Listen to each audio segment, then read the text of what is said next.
will extol thee, O Lord, for thou hast lifted me up and hast not made my foes to rejoice over me. O Lord my God, I cried unto thee, and thou hast healed me. O Lord, thou hast brought up my soul from the grave.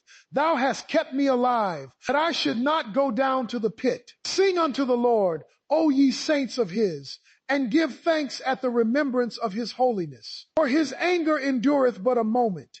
In his favor is life. Weeping may endure for a night, but joy cometh in the morning. And in my prosperity I said, I shall never be moved. Lord, by thy favor thou hast made my mountain to stand strong.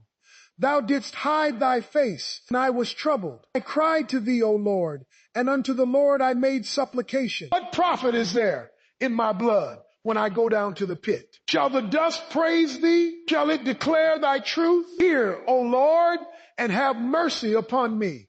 Lord, be thou my helper. Thou hast turned for me my mourning into dancing. Thou hast put off my sackcloth and girded me with gladness, to the end that my glory may sing praise to thee and not be silent. O Lord my God, I will give thanks unto thee forever.